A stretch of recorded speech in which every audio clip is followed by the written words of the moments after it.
Dear Rob and Kevin, what is the current state of an insured's ability to direct no-fault benefits? Well, welcome back in the studio. Here we go again. Kevin, thanks for being here again. Oh, it's great. I love being here, Rob. Lauren, great question. That's an important question to you as a paralegal that often is trying to make sure these medical bills are paid, Lauren, isn't it? Right. Yeah, that's great. And then somehow, I don't know how we did it, but we talked Adam to coming back. So we got Adam Redden back in the studio. Welcome back. Hey, great to be here. If we can have one of those fake clap things put in right here. So everybody else think that he's real popular. No, thanks for being back. So here's where we're at today. We are the next episode of the Legal Notepad, and we are going to cover that question of when you want your PIP carrier to pay specific medical bills, and the PIP carrier says, nope, we got to pay them on a first-come, first-served basis. First in is who we paid. So really, today's podcast is all about the brand new case that answers that. Erie Insurance Exchange versus Johnson, which is a Supreme Court of Kentucky case just recently, 2024-SC-0018. And I'll remind our listeners, you can just listen to this, hopefully in your car, on your runs, on your jogs. But if you're somewhere where you can go to the YouTube channel, we will be popping up the statute and various quotations from the statute, et cetera, on there. So there'll be a visual component as well. I will also remind everybody that just like the last episode, this is an episode where you can get free CLE. We are making this as a part of the Kentucky Justice Association Auto Summit. And whether you go to that summit or not, we're making all of these next few episodes where you can get the approval number. We'll have that at the end of the episode, and you can log on and get free CLE. The goal of this one is about a 30-minute CLE, so you can get that credit. Hopefully, you listened to the last episode in which we covered the liability of adults for when a minor uses their car and causes a wreck, and that was an hour free CLE. So if you want to go back and listen to that, there's another hour there. And of course, the next episode we'll do that again. Also, again, just knocking off the check the boxes on all the technical stuff we have to cover. At the end of the episode, if you want any of the case files, the cases that we talk about, etc., as always, email me, Robert Mattingly, attorney@gmail.com, or Kevin at burkeneal.com, and we can shoot you the case file, etc. This case file is not going to have much in it. We're going to focus on one case, and that is the Erie Exchange case. So, Kevin, are you ready to jump into all of that? Oh, I am ready. All right. Well, I know everyone tuned in to hear you, not me, although they do like the free CLE. They do like the free CLE. Everyone likes that. Okay, Kevin, where do you want to start? Let's dissect this case. Yeah, so Erie Insurance Exchange versus Johnson, this, as Rob mentioned, is a very recent Supreme Court opinion, and this case is all about PIP direction. So for those of the folks who do auto accident cases regularly, you know what PIP direction is. For those who don't do auto accident cases and are just listening in, no, PIP direction is not a boy band. So it has to do with no fault benefits. So we'll put a great name for a boy band now that you said that. PIP direction. Come on, PIP direction. So who was in One Direction, Lauren? Harry Styles. Harry Styles. Is one of them. That's right. Harry Styles would be my choice for PIP direction, I think, too. But no, we could have plenty of KJ folks who are probably better singers than Harry. Lauren would put Justin Timberlake in there. Oh, yes. That's my man. JT. Wait, you don't know about Lauren is. Yeah. She has a picture of JT on her. No, a whole calendar, it's the calendar at work. Oh, yeah. Now wait a minute. Now JT was in what band? He was in NSYNC. NSYNC. See, I get that confused because there was the other one. The Backstreet Boys. Backstreet Boys. Yes. Okay, so JT was in NSYNC, not Backstreet. So when I'm on, but was not in my new band that I'm coming up with. PIP direction. He was not. He was not in PIP direction. Although I might recruit him. Yeah, I think we can get him. We might get him to guest on the podcast. I think he's not doing much. He'll come along. But it's funny though, Kevin, because when Lauren makes sure she makes sure I'm here, and makes sure I'm in court, she makes sure I'm in a deposition. She looks on her Justin Timberlake calendar, and it's like, you should. So that's I had Justin to thank for that. Gosh, we're off topic, aren't we? What were we talking about? What were we here for? CLE Where did we go? Okay. So Area Insurance Exchange versus Johnson is a 2025 Supreme Court opinion. Like I said, for folks who do auto accidents on the regular, you probably saw this pop up. There might be on your radar. If it's not, you definitely need to be aware of it. It has to do, so the statute is KRS 30439 241. It's within the Motor Vehicle Reparations Act. And that statute basically allows an insured, in this case, a claimant who's seeking no-fault benefits, to direct the payment of those benefits, no fault, whether they're called no-fault, PIP, and the actual language in the MVRA is basic reparations benefits, but everybody usually refers to them as no fault or PIP. Anyway. Yeah, and I want to touch base on that really, really quickly because it's funny.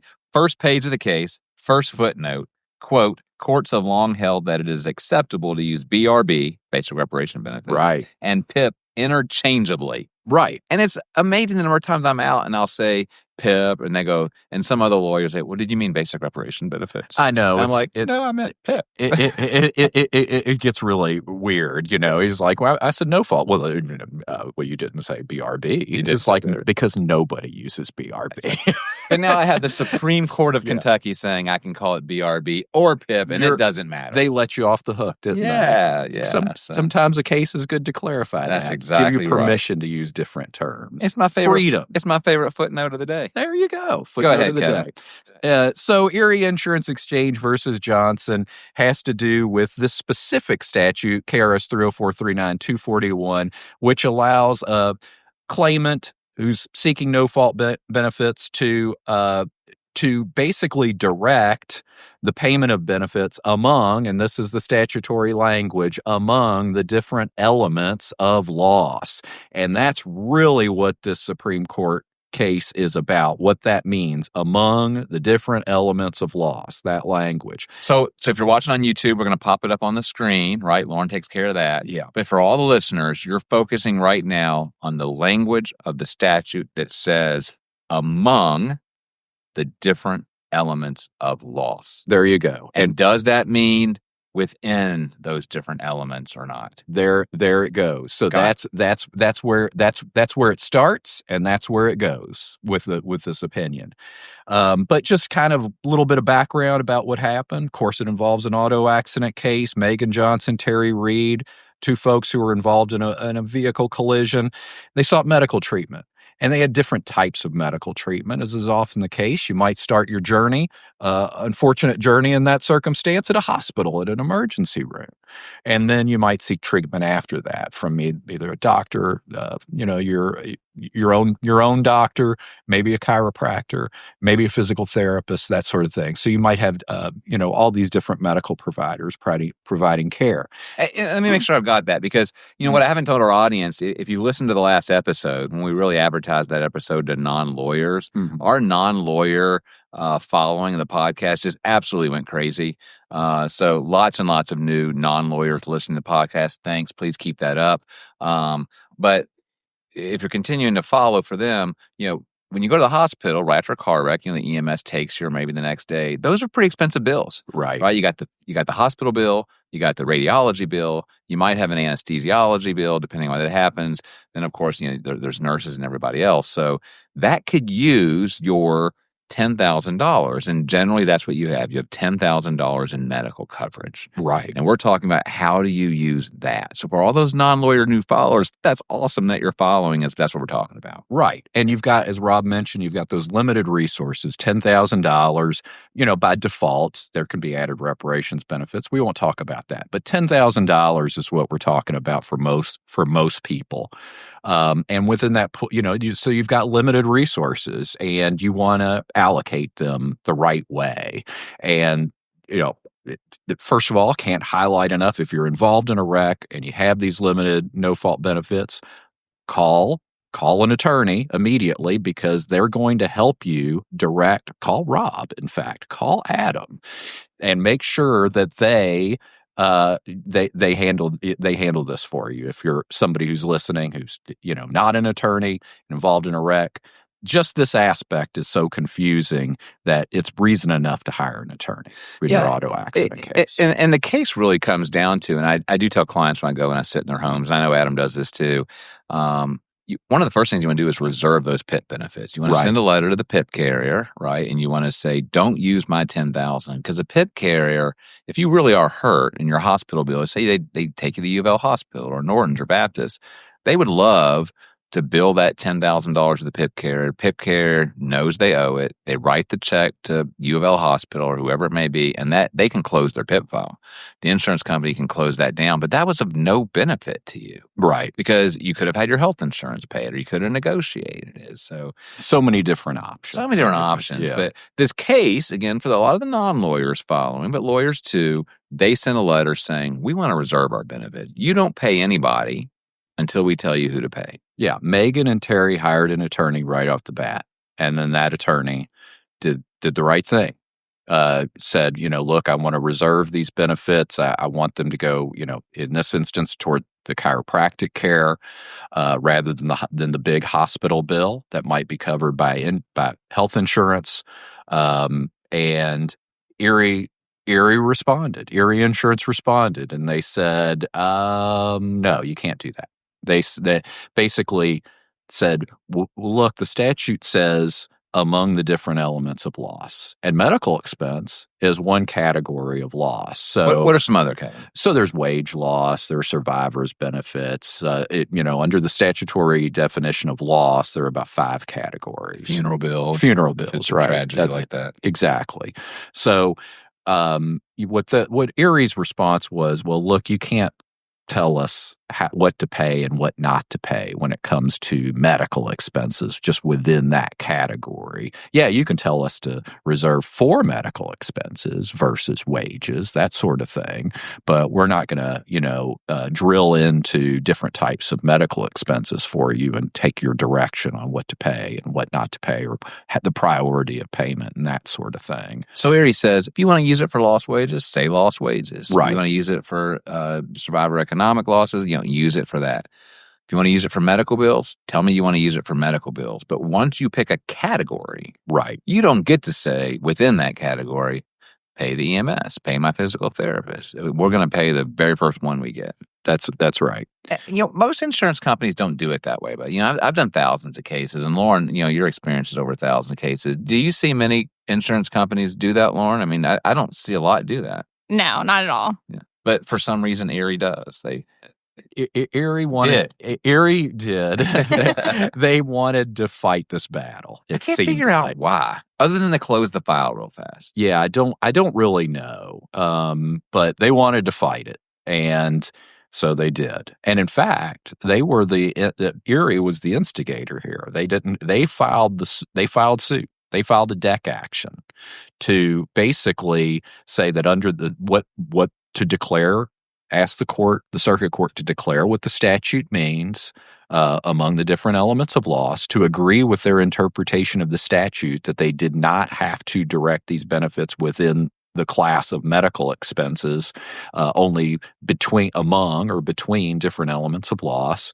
So they filed suit, and that's how it began. And the circuit court, of course, multiple pleadings after that, motions for summary judgment, competing motions for summary judgment, and ultimately the circuit court agreed with the plaintiff. Let me clarify, the claimant, because plaintiff is really Erie Insurance here. They filed suit. And I said, I'm not sure why Erie does it. I mean, they did do the right thing. They said, let's go find this out. Let's file a lawsuit. They did that. And let's proactively let the law in Kentucky be decided. So there was that. There was that, right. They didn't want to leave it to chance or wait for, in this case, this would have been litigated. If they were going to draw this line in the sand, it was going to be litigated. It was right. They just beat the claimant's attorney to the courthouse. So they filed this deck action. And it is important. I noted on, I've got to print out the case, page 6, and the court makes the comment. They said, look, this decision, this is a quote, affects potentially millions of Kentuckians and yet it's an issue of first impression. Right. And this statute has been around, 1974. It never really got litigated before on this particular issue. So, we've kind of joked around a lot today, but this is a big case, and it does affect millions of Kentuckians, and will so until the legislator one day decides to, do something with the statute. Yeah, and the Supreme Court mentioned that in both this 2025 opinion. We haven't talked about it yet. There was a Supreme Court opinion in this very same case from 2022. So and they said use the same language. They said this affects potentially millions of people, but in 2022, when the case got to the Supreme Court said, we have to throw this out for lack of jurisdiction. And I'll talk about that a little bit too. But, so even though this was an issue of first impression, really, and, the case began effectively in 2018, it started out in the circuit court, went up to the Court of Appeals. So the circuit court rules in favor of the claimant, in favor of Megan and Terry, and says, look, you all can direct these benefits between different types of medical expenses for sure. And then it goes up to the Court of Appeals. Court of Appeals affirms. Then it goes to the Supreme Court. Supreme Court accepts it on discretionary review, and that results in a 2022 opinion. So and the Supreme Court's like, yeah, this is a big deal. Yeah, we need to think about this, and we're also tossing this case out for lack of jurisdiction. And what happened is that the opinion from the circuit court did not fully and finally resolve all issues in the case, meaning it didn't resolve the underlying issue, the direction of benefits. Also, there was a claim for interest, accrued interest. There was a claim for attorney's fees. So it didn't fully wrap up everything, and because it didn't wrap up everything, in order for it to have been appealable, it had to have some magic, what we call, the appellate attorneys call magic language. It has to say final and appealable with no just reason for delay if you're going to dispatch part of a case or a claim up to an appellate court. So it didn't have that magic language. Yeah, so let's make sure our listeners are getting this, because it covers a lot of procedural stuff. In addition to the finding that, yes, as a plaintiff, as an insured in a car wreck, you get to say how to spend your PIP, and that includes on medical bills. You get to do that. It finds that. But let's talk about this real, because there's lots of takeaways. So let's go to this takeaway. When something is going up through the appeal system, there needs to be certain language in that language, and it needs to also finalize all the different claims. And if it doesn't, it's going to get kicked back down. Not thrown out. Like the case goes, it gets kicked back down. Right. What is the takeaway for our lawyers on what does that magic language, what is the magic language, and how does it have to wrap everything up so other people don't waste all the time going up to the Supreme Court like this one and then go all the way back down and then all the way back up again? It's a great, give us that takeaway. Yeah, no, it's a great point, because if you're in the claimant's attorney's spot here, you won in the circuit court, so your initial inclination is do no harm. Like I got to win. I got the W. So why mess with anything? Sometimes you maybe got to mess with things, and you got to read that opinion, because the other side is going. The other side is going to appeal. Does it have the magic language that if it resolves a single claim in a case but not the whole case, then it has to, under CR 5402, it must say final and appealable with no just reason for delay. So for the listeners, it has to say that. Right. It has to say final and appealable? Yes. With no just reason for delay. If that sentence isn't in there, it's going to get kicked back. Correct. This case goes all the way up to the Supreme Court without it, comes back, and then goes all the way up again with it. Correct. So it's a good opinion. It's a final opinion, but that's one of the takeaways from the case. Like when they say it has to have it, they mean it. What rule was that, Kevin? CR 5402. 62. Yeah. So again, I don't handle my own appellate work. I advise people you should not do that. You really should hire an appellate lawyer. Kevin is an appellate lawyer. I hire him. I'd advise everybody else to do that too. But it's pretty specific what you need. This is a very good, all the lawyers just kind of listening. Your takeaway is it didn't resolve every issue. In this case, there were attorney fees outstanding, interest on the delayed PIP payment. Right. You don't pay on time, you get interest on it. Those weren't resolved, so the magic language had to be there. Right. And it wasn't. And it shows, when it went up to the Court of Appeals, because it's an issue of appellate jurisdiction, it's non-waivable. So even if a party doesn't raise this argument, it's the courts have a duty to raise it on their own. Well, but it goes through the Court of Appeals. Court of Appeals resolves it on the merits. So they overlooked this defect. The parties didn't raise it. The Court of Appeals didn't take notice of it. It's only when the Supreme Court gets it does the Supreme Court look at this and say, "Yeah, we don't have turns out the Court of Appeals didn't have appellate jurisdiction. We don't have appellate jurisdiction. It all needs to go back, and you need to wrap this thing up. It doesn't have the right language. Consider everything, and then basically do over." Okay. So that's a good lesson from the case. Yeah. Case goes back down, Mm-hmm. and trial judge says what? So then there's a new order that's entered. This time it addresses the direction issue. It addresses interest. It addresses attorney's fees, and and basically wraps it all up in an opinion order, final and appealable, has all the right language, goes up to the Court of Appeals. Court of Appeals, this time in a 2-1 opinion, affirms the circuit court. Again, circuit court ruled in favor. Unsurprisingly, like the first round, basically ruled the same way. Didn't no reason to change horses in midstream. So the circuit court rules in favor of the claimant on the second go round. Court of Appeals on the second go round affirms in a 2-1 opinion, and then the Supreme Court, again without surprise, takes the case for discretionary review, already alluding to the fact that they would do that in the first opinion because they said, what? It affects millions of people, right? So it's kind of hard to... We knew it would get back up there. Kind of hard if you're the claimants and Erie's filing a motion for discretionary review to say, this isn't that big of a deal. Right. It's the other way.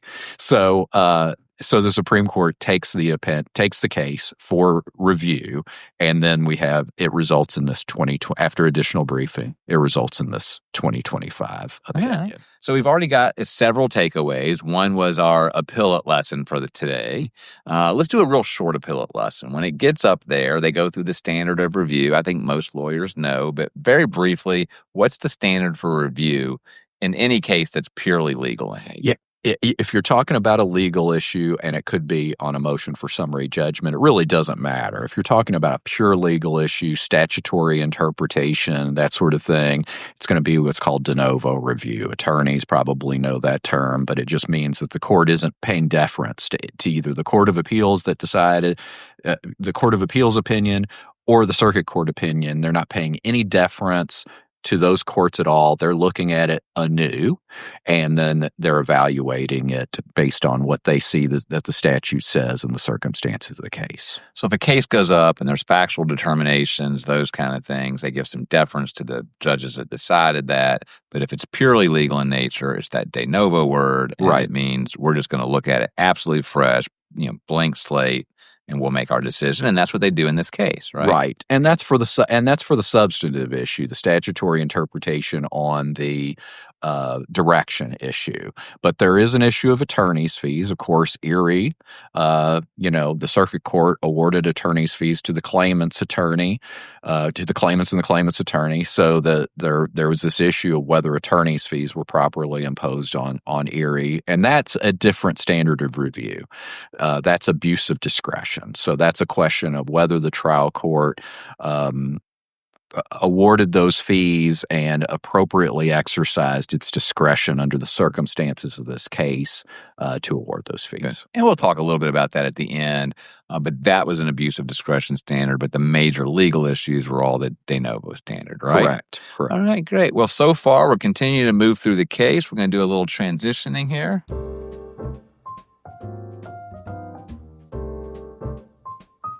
All right, Kevin, we are moving through to the next section. And here what I'd like to talk about is we're now at the Kentucky Supreme Court for the second time, but really the first time that they're deciding it. That's right. So we're sitting at the Kentucky Supreme Court, and they've got to interpret this statute, right? And they've got to interpret what that language means about the element of loss. So they got to interpret that. And they go through statutory interpretation. And I think more than just the facts of this case, we can use this as a learning lesson for what are the various mechanisms for interpreting a statute? What are those different things that the courts go through, and talk about those in a broader sense before we say, okay, now that we know what they are, how do they apply them? And Kevin, when I'm reading this opinion, especially the part about statutory interpretation, some things stood out to me, and I'd like to ask you about them. Sure. So one of the quotes here the court makes on page 9, it says, "When we engage in statutory interpretation, it is our goal and duty to carry out the intent of the legislature." So what's the court telling us there? Right. So that's kind of the court's using as its compass point. If you think, you're out in the forest or whatever, and you're trying to find your direction, you want to get your bearings. The court is telling the reader, and it's getting its own bearings by using the General Assembly's intent. Like, that is going to be their North Star. So all other rules that follow will be to try to glean the intent of the legislature in creating or amending the statute that ultimately the General Assembly produces.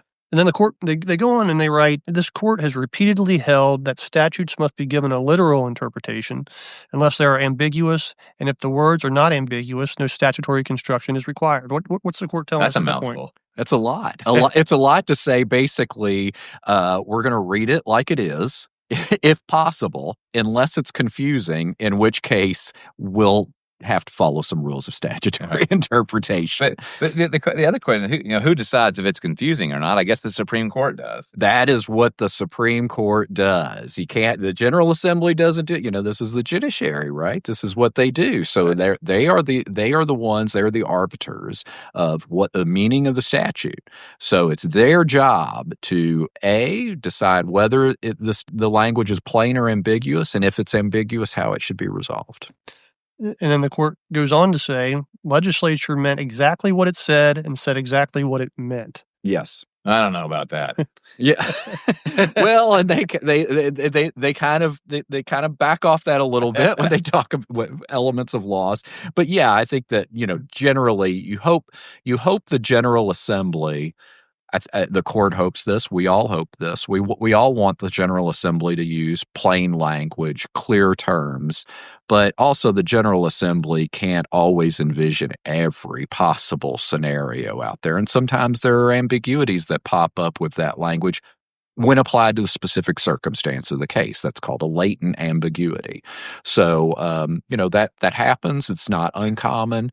Again, sometimes it's as plain as A, B, and C, and D, right? As the General Assembly says that, there's no question. That's a plain language analysis. You read it, you understand it, it's clear what the intent is. And through KJA, the executive committee, we're up there all the time. Right. In Frankfurt, and we're helping write laws. And you're right, we can't think of every possible interpretation. We're doing our best. What could someone say about this word? Right. We've also got various opinions coming in. But one of the things that we find ourselves saying a lot is, if you mean something, just say it. Yeah. Like just clearly say what you're trying to accomplish. Like, because sometimes the wording, when you have so many different people putting their suggestions in, gets out there. But KJ does a lot of work in Frankfurt. Absolutely. And you hear us saying all the time, if you want this, just say it. Right. And I think that's what this is. They're assuming that you're just saying what you want done. Right. That's exactly right. Good. And moving on to page 10, when the courts continue to talk about statutory interpretation, they write, "When a particular words need interpretation, we should look to the common meaning of the particular word chosen, which meaning is often determined by reference to dictionary definitions." Right. So plain language, they're saying, look, we're not going to look at necessarily a legal treatise, or we're not going to look at, some sort of scientific or technical meaning of a term. We're going to look at the plain language we're going to start with the plain language of the term, and so we're going to look at a dictionary, what everybody would use in high school, basically, and figure out the plain meaning of the term from there. Well, I've also thought that's funny because they say, well, we're just doing the plain meaning. We're going to do the meaning that everybody knows. Right. So let's look in the definition and see what it actually means. Yeah, exactly. And often, as Maybe we know, there can be multiple definitions of I was words. doing, I was playing around with ChatGPT the other day and reading this, and I just started putting different words in and hitting that deep dive button. Yeah. And it was coming up with all kinds of different meanings. And even the dictionaries didn't always agree. But. No, that's it. And it's a starting point. It's a springboard. Again, we're talking about compass points here. We can't guarantee the path we're going down or where we end up. We're just talking about, the court's talking about directions. So right now what we're doing is we're looking at different ways of statutory interpretation, right? We're taking this from a broader sense, a broader learning tool. Adam, was there another one they talked about? There was, and this really stood out to me here. It says, we have repeatedly stated that we must not be guided by a single sentence of a statute. We must look to the provisions of the whole statute and its object and policy. So that's another rule of statutory interpretation, that you have to look at things in context. Some of these things get boiled down to common sense. You think you listen to somebody say something you don't like, pick one word out and determine what they're saying based on that one word. You have to look at it. You have to listen in context to what somebody's saying. So that's the same thing that applies to statutes. We're going to look at the word in the context of the whole provision. Oh, great. Well, I think we've got a good understanding now of at least the statutory interpretation tools that they used in this case. I know there's others, but this is the one the Supreme Court was recently used. So that means we can move on to our next section.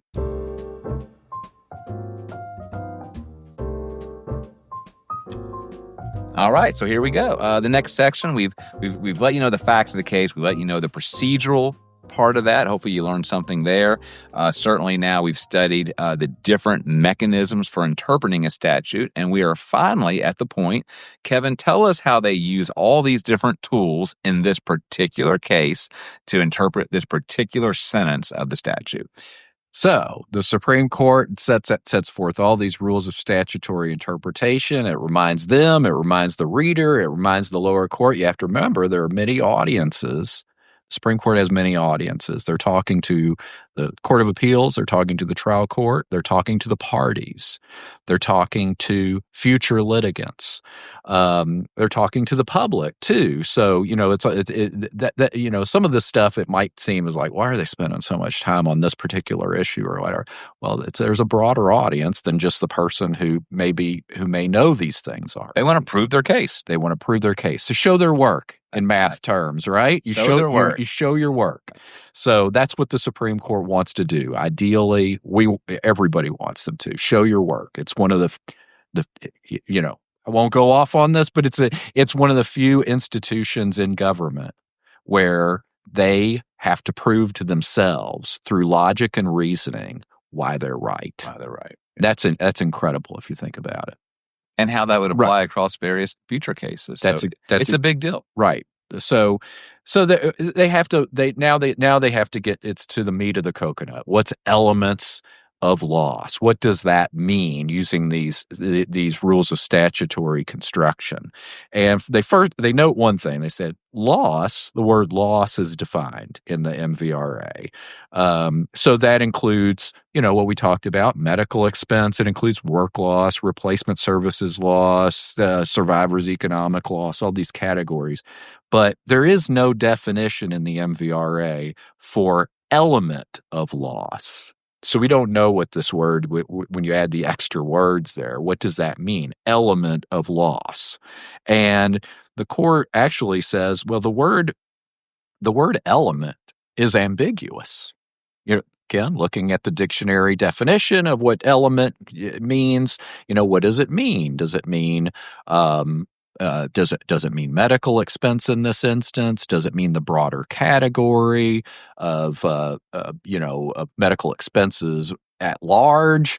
What exactly does all that mean? So so the listeners got it. So element could mean medical bills is an element, right? Lost wages is an element. funeral bill is an element as they go through lost service as an element. It could mean that. It could also mean kind of component parts or sub-elements. So, Right. yes, medical bill is an element, but so is the EMS bill, the Right. hospital bill. It's that, and that's really what they're trying to say. And en route to that, they look at statutory changes. So they're looking at, okay, here's what the other statutes, the other relevant statutes within the Motor Vehicle Reparation Act, the Direction of Benefits statute, all of these statutes were, there were changes to them, and so the court takes note of that, and it's noting though that the word element is ambiguous. Here are the statutory changes, and then the court's like, well, how are we going to resolve this? We've determined element is ambiguous. We've looked at these statutory changes. What do we do with it? Well, they're guided by the policy and purpose of the Motor Vehicle Reparations Act, which is to what? It's to the intent of the legislature. Right. So where we started when Adam was asking the questions on statutory interpretation. And fortunately, the MVRA, at the outset of the MVRA, it sets out what the policy and purpose is. So it's to protect accident victims. Well, that's exactly that's the class of the claimants are in. Right. Right. So now they know how, if it's a jump ball, it could go both ways. Where, who should get it? Which team should get it? Victim. That's right, because that's what the MVRA says, and that would probably be that the court would probably reach that result even if it wasn't listed at the outset of the MVRA. But it really helped that the General Assembly had sets that out. Like, who are we trying to protect here? Why are we interpreting this the way, why? At the end of the day, who are we trying to help? Who's in our mind first and foremost?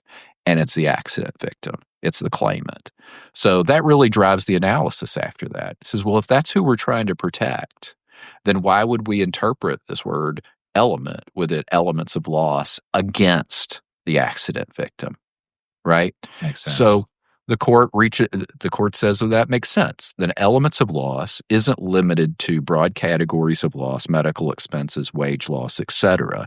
It also includes, as an element of loss, the specific medical expense, the hospital bill, the chiropractor bill. That also is an element of loss in addition to the loss, what's defined as loss under the MVRA. And because of that, the majority opinion says the claimants were well within their right to say, we want the chiropractor bill paid first before the hospital bill, and Erie was bound by that direction. So the takeaway on that side of it is, yes, you can say within your medical bills, don't pay the hospital bill, don't pay the radiology bill, pay the physical therapist, or in this case, pay the chiropractor. You could have your health insurance pay the first part of the bill if you wanted to. And they reference that in one of the footnotes, the KRS that KJ kind of helped get, where it says you can use PIP to pay back health insurance. You can manage that $10,000 as you feel in your particular case you need so that you can get whatever care you feel is best. That's right. That's exactly right. Yeah, and then on page 20, it says, we are upholding the ruling of the Court of Appeals, but we are upholding it for different reasons. How does that come into play when they were right, but it's just the reasoning they gave was wrong? Yeah, or at least wrong according to the Supreme Court. Right. It's you got it right. You didn't show good work. Exactly. The work is different, but the result is the same. We love the Court of Appeals. That's just what the Supreme Court said. That's what the Supreme Court said here. So, but it's not uncommon in the appellate world for this to happen. Really, when you think about it, the odds of the Supreme Court taking a case from the Court of Appeals and agreeing 100% with what the Court of Appeals said, that'd be pretty hard. Right. I mean, that's, they're different people. They're looking at different things. They have different experiences. We're all guided by the rule of law, don't get me wrong, but we all bring some different experiences and different ideas and thoughts into a particular case. So that the notion that 7 justices on the Supreme Court would take review only to agree 100% with what the Court of Appeals panel, it happens, but odds were low that was going to happen here. Got it. So, Well, the takeaway was, and I think that was just a great question, Lauren, is, they can affirm, but they don't have to affirm for the same reasons. And that's what happened here. They did affirm. The holding's the same. You can pick which medical bills you wanted, but they just gave different reasons. It's just different reasoning from what the court and so the case doesn't have to be sent back or anything like that. The Supreme Court can say you got it right, maybe for different it should have been this, whatever. But yeah, that's how that happened.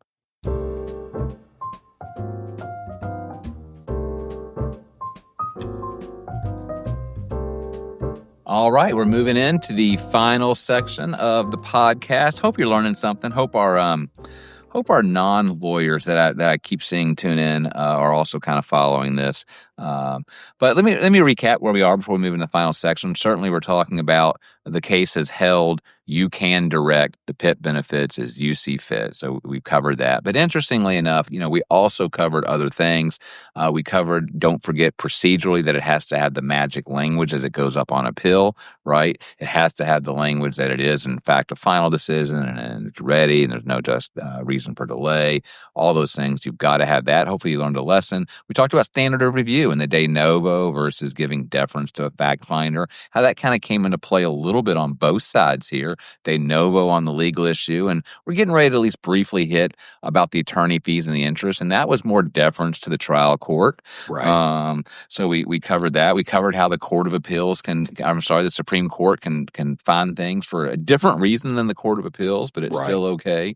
I thought one of the big takeaways was when you and Adam were really discussing the statutory interpretation and all the different tools used in statutory interpretation, because outside of this case, that's something as lawyers that we do a lot. Right. And that brings us up to just kind of finalizing what they talked about. Kevin, I think they talked about a few more things. They talked about interest for the delayed payment on the PIP, right? They weren't paying the medical bill, so there was a delayed payment, talking about whether or not there was an unreasonable delay, and that would have a higher interest rate. And then, of course, there was an attorney fee issue. Did the attorneys get their fee? Kevin, I'm going to be quiet. If you just spend a couple of minutes, let us know what the case said about that. Yeah, so it's important to remember that the circuit court fully ruled in favor of the claimants in this case. So they said, yes, you can direct payments to different medical expenses, and also you're entitled to interest on past due sums, what hasn't been paid yet, and there are two different rates. There's 12% and there's 18%. The court imposed the higher rate here because it found that Erie acted without reasonable foundation. You mean the trial court? Trial court. I'm sorry. That's okay. Yeah, trial court found 18%, assessed 18% against Erie for not paying without reasonable foundation. So in other words, they said pay the chiropractor bill. Erie said no, filed this lawsuit up and back to the Supreme Court. Yes. And the bill never got paid. Correct. Okay.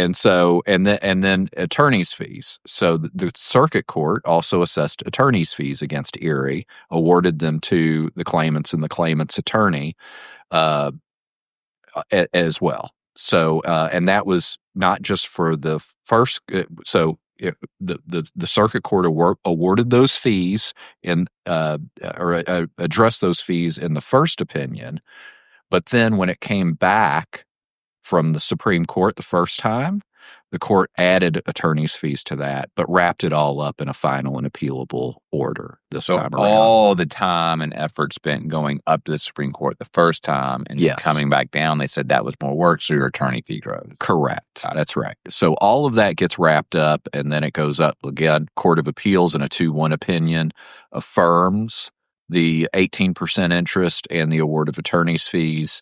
The Supreme Court, though, disagrees on that issue and says, well, look, we agree with 12% interest instead of the 18 because we don't believe Erie acted without reasonable foundation. But basically, the Supreme Court says, look, this was unsettled. Okay, there was no harm in you filing suit to get resolution to this question that hadn't really been addressed yet. So, again, this is the Supreme Court speaking. So the Supreme Court says we can't really say what you acted in bad faith or it wasn't good faith or that sort of thing. And so we're taking off the 18%, assessing 12. And then as far as attorney's fees, the court just says, well, look, we believe the trial court abused its discretion in awarding attorney's fees because the law was unsettled. And Erie was acting in good faith to file a declaratory judgment action, especially where the insureds stated they would be taking legal action anyway if Erie didn't follow their directions. So basically, everybody spent a lot of money and time on this case. Everybody pays their own bills. That's what the Supreme Court said. And so on the chiropractor bills that didn't get paid, that's 12% just because you didn't pay it. Like Right. That's kind of the minimum. You did in fact not pay it. Right. And you litigated, you lost. That's okay. It happens. You got to pay your 12%. But that kind of penalty, when it's unreasonable that you didn't pay it, they say, well, this real. And if you think about it, a lot of people filed amicus briefs in this case. KJA filed one. I think the Defense Institute filed one. I mean, I understand that there was a lot of things that needed to be clarified about what element of loss meant. Does that kind of make sense to you, Kevin? Yeah, I mean, it does. I think that I on the flip side of this, I don't think this opinion for the defense bar folks who are listening, I don't think this opinion should be taken away as just because there isn't a court of appeals or Supreme Court opinion on a subject. If the language of the statute is clear, we understand you guys can be creative sometimes in how you interpret things, but you don't get a free pass just because there isn't a published opinion on it. Sometimes the language of the statute really is clear. This wasn't, according to the Supreme Court, one of those circumstances. So it really was a novel issue of statutory interpretation, according to the Supreme Court. So they're without reasonable foundation. If the statutes had used the words such as you can direct benefits within each element. Right. If they had, what did it say earlier? Say what you mean. If you mean it, just say it. That was one of our principles of interpretation. If they had done that, then clearly there would have been attorney fees for litigating, et cetera. But not the case here. That's exactly right. Not the case here. Yeah. All right. Well, everyone, I hope you've enjoyed this podcast, and I hope you've really kind of got a feel for the Erie insurance case. Brand new case has a lot more than just the PIP payments. There's a lot more to learn from there, and hopefully you've done that. Remember that free CLEs, it'll be submitted when we stop recording. So producer Jim will go back at the end and give the CLE number. So by the time you're listening to this, just make it to the end. And producer Jim will give you that number so you can get your free CLE. It looks like this will be a 45-minute CLE, and you can get those credits for free due to the auto summit through the KJA. I'll remind you, if you want the case notes, not a lot of case notes in this one. It's primarily just Erie, the Erie case. But email myself, Robert Mattingly, attorney @gmail.com, or email Kevin at kevin@burkeneal.com. We end every episode by saying, go out in the world and find one place that you can make a difference. And gosh, we all just try to do that in our practice. This is a little different, though, because I heard a knock on the door. Is that Justin Timberlake? Kevin, is that Justin Timberlake? I believe he's here. I hope so. And with that, Lauren wants to tell us... Bye, bye, bye.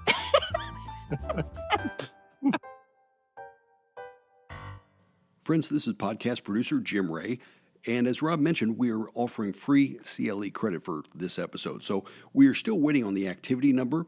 If you are an attorney and you would like free CLE credit for having listened to this episode, go ahead and just email Robert Mattingly. His email address is robertmattinglyattorney@gmail.com. Once we have the activity number assigned, we'll be sure to send that right over to you. As always, thanks for listening to this episode of the Legal Notepad Podcast. And just a reminder to all of our attorneys, these podcasts are always free. But if you want to obtain CLE credit, the Kentucky Justice Association has worked with the Kentucky Bar Association for approval of the CLEs. Again, to get that credit, you simply go to KentuckyJusticeAssociation.org. That's the KJA website. Click on Education and Training, select Podcast, and add it to your cart.